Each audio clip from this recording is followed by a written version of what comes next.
Vamos a comenzar ahora un nuevo tema, el de observabilidad, que es muy necesario para conseguir nuestro objetivo final, que es el de controlar un sistema a partir de la información que tenemos de su estado. Vamos a ver este capítulo de observabilidad de sistemas. Esto es lo que tenemos hasta ahora hecho en la asignatura, es decir, que tenemos, por una parte, hemos sido capaces de, a partir de un sistema, obtener una aproximación lineal a su comportamiento, es decir, linealizarlo, y hemos sido capaces de obtener un modelo de cómo se comporta ese sistema linealizado, un modelo expresado mediante variables de estado.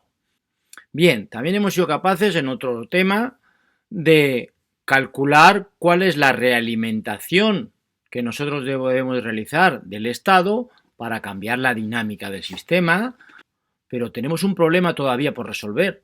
Las variables de estado son unas variables internas del sistema y el sistema reacciona con el mundo exterior mediante unas entradas, UDT, que nosotros, como diseñadores de control, calculamos aquí, ¿no? Que calculamos mediante este esquema de control. Y por otra parte, el sistema reacciona ante estas entradas obteniendo una salida IDT. Es decir, que la única información que nosotros contamos, la única información externa con la que nosotros podemos interactuar con el sistema son la entrada y la salida del sistema. Pero necesitamos unas variables internas que son el estado del sistema, son las variables XDT. Entonces lo que tenemos que hacer es conseguir esas variables, conseguir poder leer esas variables. ¿Cómo lo vamos a conseguir? Pues tal y como hemos dicho, tenemos que crear algo que sea capaz de, a partir de la entrada y de la salida del sistema, es decir, de lo único medible que tenemos del sistema, sea capaz de generar una estimación del estado del sistema, una aproximación suficientemente buena a las variables de estado del sistema. Y ese algo, este sistema que vamos a construir aquí, es lo que vamos a denominar observador del sistema. Es un sistema, es un subsistema que denominamos observador, que es capaz de, a partir de la información de las entradas y de las salidas del sistema, genera una estimación de cómo es el estado del sistema. Bueno, quisiera aquí hacer una pequeña aclaración sobre la nomenclatura, que es esta sub E. Su E significa que no son las variables X, sino que son otras variables distintas, son las variables estimadas por el observador del sistema. Nos fijamos que no es X sub O, que podría indicar variables de estado observadas. Luego más adelante veremos que X sub O va a indicar las propias X, no las estimadas por el observador, sino las propias X, pero expresadas en otra base, una base que vamos a denominar base canónica observable. Entonces, las variables que genera el observador las vamos a denominar X sub E, X estimadas, ¿vale? Bueno, pues este es nuestro objetivo, ya lo hemos definido bien claro. Nuestro objetivo es construir un sistema denominado observador que sea capaz de obtener a la salida una estimación del estado del sistema, conocidas las entradas y las salidas de dicho sistema. Antes de empezar, vamos a poner un ejemplo intuitivo para que nos hagamos una idea de qué es lo que estamos buscando, incluso para que saquemos algunas conclusiones sobre lo fácil o difícil que puede ser observar el estado del sistema. Y luego, una vez que veamos este ejemplo, pasaremos realmente a resolverlo matemáticamente y poniendo ecuaciones. Vamos a ver este sistema sencillo en el que tenemos una tensión que aplicamos simultáneamente a dos ramas, la rama R1C1 y la rama R2C2. El estado del sistema está formado por dos variables, las tensiones en ambos condensadores. Ahora bien, el vector de salida tiene una dimensión más pequeña que el estado del sistema. Es decir, el vector de salida es una combinación lineal mediante la matriz C del estado del sistema. Supongamos que la salida es, por ejemplo, la tensión en el condensador 1 menos la tensión en el condensador 2, ¿no?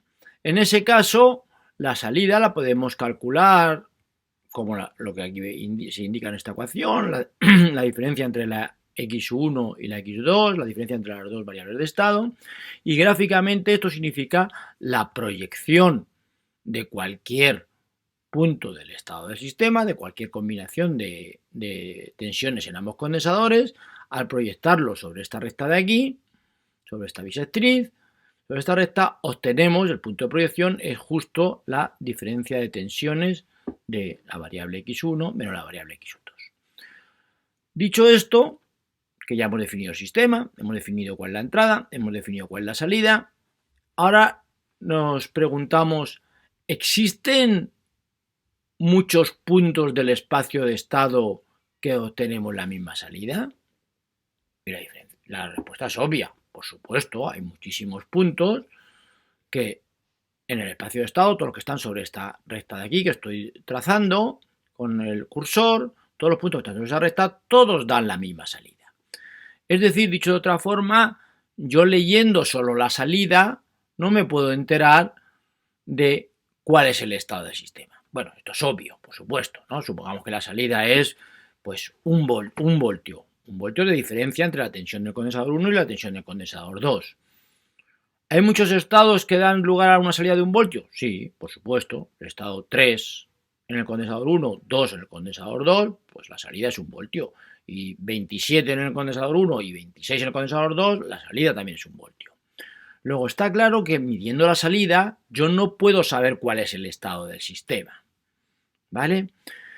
Esto respondemos a la primera pregunta, ¿no? Que es, ¿puedo conocer el estado del sistema conocida la salida? Y la respuesta es obvia, no podemos.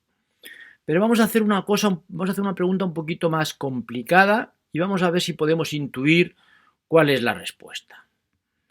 Vamos a suponer, en primera aproximación, que los dos ramas tienen distintas constantes de tiempo, distintos valores de RC, distintas constantes de tiempo. Es decir, que si yo tengo un estado inicial, como este de aquí, no van a ir las dos con la misma velocidad y cortocircuito la entrada, es decir, pongo entrada 0, sí empezarán a descargar ambos condensadores, pero no se descargan ambos condensadores a la misma velocidad. O sea, la evolución en el espacio de estado no es una recta hacia el origen, sino que hay una tensión hay una tensión que se descarga más lentamente y otra más rápido, que podría ser una como la que está aquí pintada, o podría ser al revés, que fuera la otra tensión la que se descargará más rápido y la otra más lento, que pues podría ir en otro sentido. Es decir, que dependiendo de la dinámica relativa de ambas ramas, la evolución, esto ya lo sabemos, la evolución de la trayectoria en el espacio de estado va a ser distinta. Eso está claro. Ahora la pregunta que nos hacemos es la que aparece aquí, es decir, yo puedo, leyendo la dinámica de la salida en un intervalo de tiempo, desde t sub 0 hasta t, leyendo la dinámica de la salida, la evolución de la salida de un intervalo de tiempo, ¿puedo enterarme de cuál era el estado inicial que habíamos partido? Voy a reformular la pregunta de otra manera. Es la misma pregunta. Evidentemente, hay muchos puntos que están todos situados sobre esta recta de aquí que estoy trazando con el cursor. Hay muchos puntos cuya salida inicialmente en el instante t igual a 0 valen el mismo valor. El mismo valor que es este valor de aquí. Podemos partir de este punto y tendremos el mismo valor inicial de la salida. Puedo partir de este otro punto que está ahora dibujado. La salida será la misma en el instante inicial, este otro punto, etc. Todos estos puntos tienen la misma salida en el instante inicial. Ahora bien, dependiendo del punto que yo haya partido, la evolución de la salida en el tiempo va a ser distinta. En el intervalo t sub 0, t concreto posterior, va a ser distinta. Y esa es la pregunta que nos hacemos con la observabilidad. Si la respuesta, como yo creo que parece intuitiva, es que sí, que cada x sub 0 distinto, a pesar de tener una y en el instante t sub 0 igual, luego en el futuro, dependiendo de la x su cero inicial van a tener distintas evoluciones de la salida. Repito, si la salida va a depender, la salida en el tiempo, va a depender del instante inicial, si eso es así, significa que leyendo la salida voy a poder discriminar desde qué punto he partido. Es decir, voy a ser capaz de conseguir la observabilidad del sistema. Leyendo la salida, que era nuestro objetivo, que habíamos dicho en la transparencia anterior, leyendo la salida, la dinámica de la salida, voy a poder distinguir desde qué punto he partido. Voy a poder distinguir cuál era el estado inicial del sistema.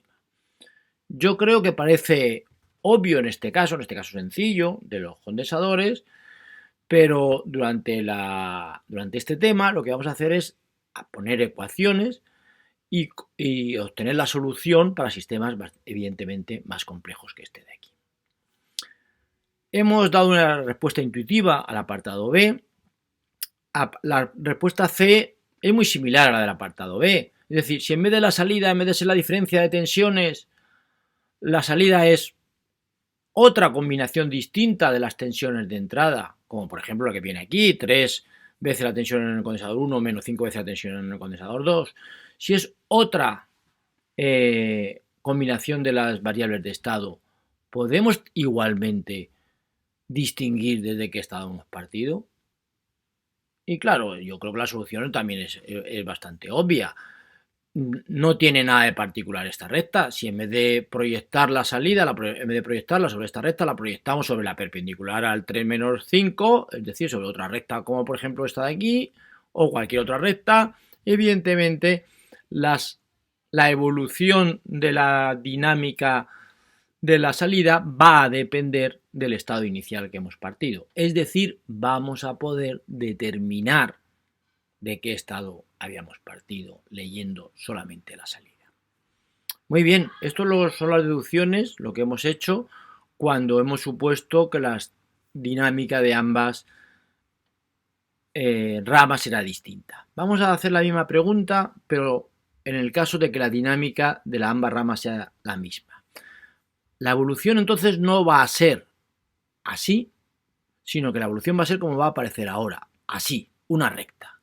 Es decir, nosotros desde un punto evolucionamos en el tiempo descargándonos simultáneamente a la misma velocidad la tensión en ambos condensadores hasta que en el infinito ambos condensadores quedarían descargados, en el tiempo infinito, ambos condensadores quedarían descargados a tensión cero. Pero siempre nos descargamos a la misma velocidad. No se descarga un condensador más rápido que otro. Es decir, estamos en el caso de que R1C1 es igual a R2C2. Y ahora nos volvemos a hacer la misma pregunta, la misma que antes. Leyendo la dinámica de la salida, ¿puedo saber de qué estado he partido? O lo que es lo mismo, distintos estados iniciales van a dar lugar a distintas salidas, distinta evolución de la salida. Y la respuesta ahora parece que cambia respecto al caso anterior.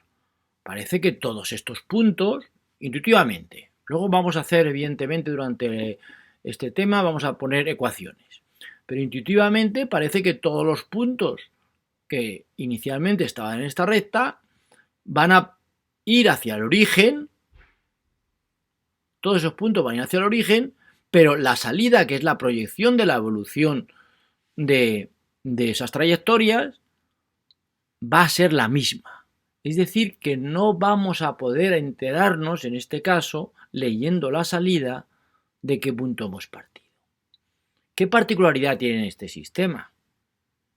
O dicho de otra forma, ¿hay algunos puntos raros en este sistema?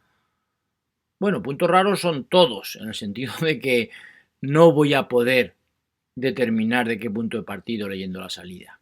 Pero hay unos puntos muy especiales, que son estos de aquí, a pregunta E. ¿Existen puntos cuya salida es permanentemente nula? ¿La evolución de la salida en el tiempo es siempre nula? Y la respuesta es sí, claro que existen. Supongamos que la tensión en ambos condensadores en el instante inicial fuera la misma, es decir, la salida fuera cero. Es decir, nos encontráramos con puntos que están colocados aquí con tensiones iguales en ambos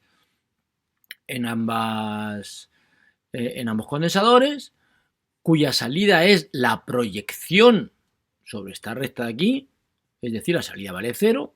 ¿Y cómo va a ser la evolución de la salida? La evolución de la salida va a tender mediante esta recta hacia el origen, es decir, la salida en todo instante de tiempo va a ser nula. Es decir, leyendo yo la salida no tengo ni idea de cuál es el estado inicial del sistema, puesto que siempre estamos obteniendo una salida permanentemente nula. Y lo mismo podíamos haber partido de este punto, con estas tensiones iguales en ambos condensadores, que de este, que de este, que de este, que de este.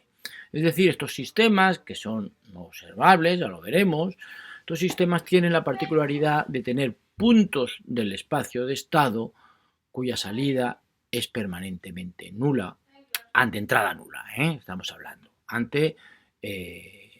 Nosotros siempre podríamos, evidentemente, poner una entrada que sacara las tensiones de los condensadores de ahí, de esos valores, ¿no?